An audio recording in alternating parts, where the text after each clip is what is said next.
وألوان جعلت من أسوار مدخل بلدية الدويرة لوحة فنية. أراد أبناء المدينة أن يعيدوا الجمال والنظافة لمنطقتهم.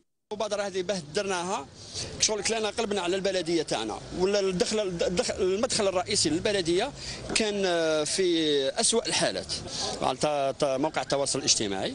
من بعد بدات تمشي الفكرة، بدات تمشي، وبداك درنا كان مواطنين اللي حبوا يساهموا معنا وبداو يشاركوا بالدعم تاعهم.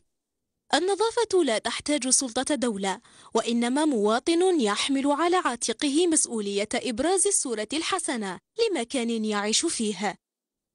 نشكر كل مواطنين بلدية الدويرة، وكاين نداء المواطنين بلد الدويرة كل أحياء. هذه مبادرة بدات من المدخل الرئيسي تاع بلدية الدويرة، وإن شاء الله تتعمم.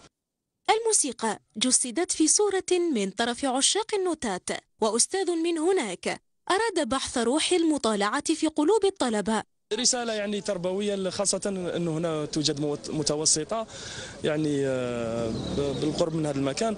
يعني الفكرة تقول أنه القراءة هي يعني تعطي نور لعقل الإنسان، وبطبيعة الحال ستنور له طريق ويستطيع أنه يتغلب على المشاكل التي تواجهه في حياته.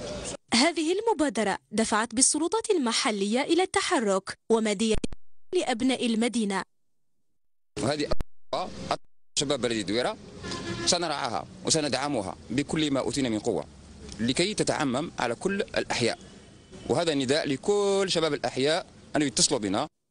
نظافة المحيط مسؤولية الجميع، الطفل والشاب، المرأة والرجل، وفوقهم السلطات المحلية. دورها تشجيع مبادرة المواطنين، فلتكن إذن مدينة الدويرة مثالا لكل البلديات.